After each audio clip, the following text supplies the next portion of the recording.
And our second topic and is that is Canada's Mark just to the north. Carney challenges American hegemony at That's right. Davos.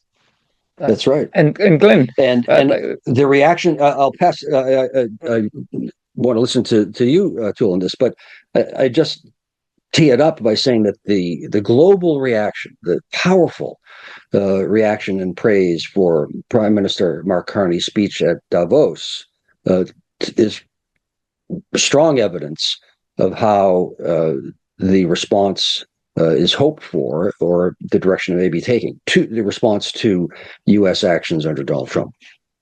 Tell us what's happened. Brilliant. So those of you who follow world affairs, foreign policy, world news, would have heard Canadian Prime Minister Mark Carney's speech at Davos. Many are calling it a historic speech already. It has set hearts aflutter all around the world, or more prosaically, certainly evinced admiration from diplomats, academics, military men, journalists, you name it. A lot of people have found the speech to be thoughtful, honest, and sincere. And so, who's Mark Carney? Mark Carney was once a central banker. He was the head of the Bank of England. He is an economist. He did his undergrad at Harvard, and he played ice hockey. More importantly, he was a hockey player at Harvard, which we all just know like you, is the decisive indicator of excellence, insight, judicious judgment, so on.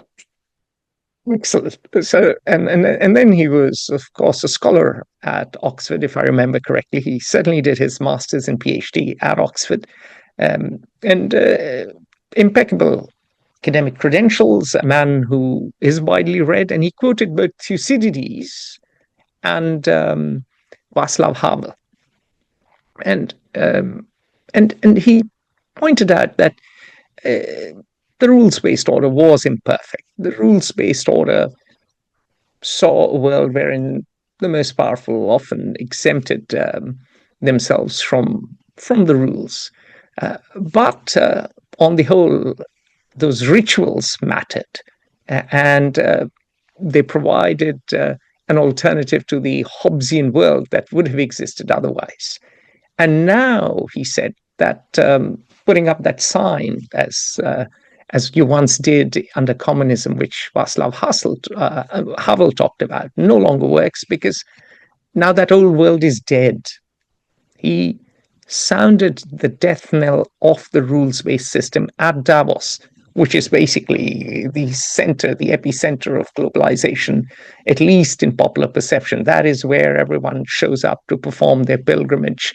And the literally jet-setting elite in their jets congregate to be seen and be seen, to see and be seen, and at that Swiss resort, he said that if you're not, if you're not on the table, you're on the menu. And the middle powers have to come together. The middle powers have to collaborate. And if they don't, they will be picked off one by one by the big powers. And we've had an enormous outpouring of public support for Mark Carney from around the world. And the important thing here is not just the substance of it. Of course, Neil Ferguson, who was once my lecturer at Oxford, he poo-pooed Mark Carney away, and he said, look, where will Mark Carney go to? He can't go to Canada. He did go on a trip to Canada. He has a trade deal with Canada, but Europe and everyone else in Canada, of course, has no alternative to the US. TINA, there is no alternative. The TINA factor, as people often say. And that is true today. But what we are seeing already from the trade deals is people are planning for alternatives. People are hitting the gym.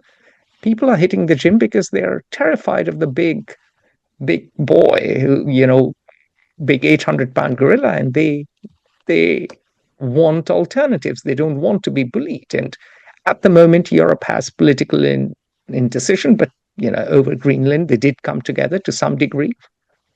At the moment, Europeans are weak, but 10 years from now, things may be completely different. And what Mark has done is he's thrown the gauntlet very publicly for the first time, as far as Canadians are concerned. We'll have to go back to 1812 for such a rift between Canada and the US, and said that Canada is going to work with other middle powers on points of mutual interest. And what Mark Carney has articulated is what so many other leaders are thinking, but have been too afraid to speak out aloud. To give an example, I guess, or evidence of what you've just said, Atul, Ferguson's correct that at present, I think it's 70% thereabouts of Canada's GDP, and depends on trade with the United States. So where else does Canada turn?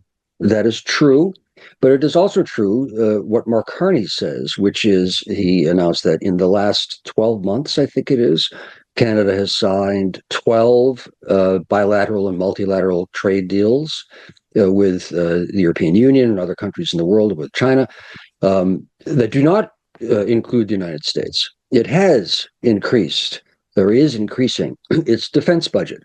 It's not to say that Canada is going to rival or protect itself from an American invasion. That's not realistic. But although their national security strategy is thinking about guerrilla war against the US. Yeah, let's be honest. They are preparing for the worst eventuality. And they have also removed all barriers to internal trade within Canada. I mean, he's proving to be a rather decisive and far-sighted Canadian leader. Absolutely. He has taken substantial, concrete steps to diversify his economy, increase his national security, increase national independence from the United States. And so these are steps that much closer collaboration with Europe on defense procurement, on intelligence, on all sorts of things.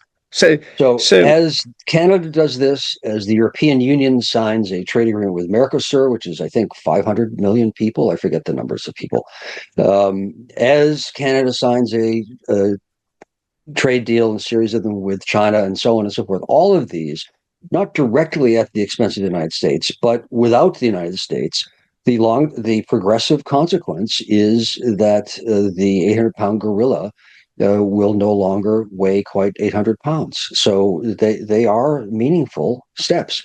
And this is why the Carney's talk has resonated so widely. He said the emperor is naked, or the emperor is aggressive. And here's what we can do, even though we are small now.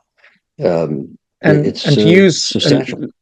And to use a literary metaphor, the Lilliputs may be ganging up against Gulliver. Well,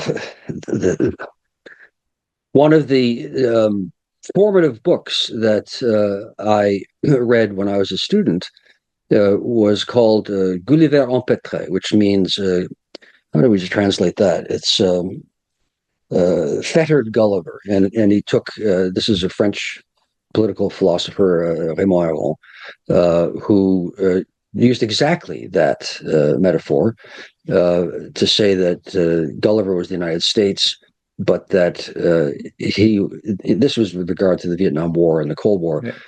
All of these little Putians could so constrain parts of the giant that the giant became incapable.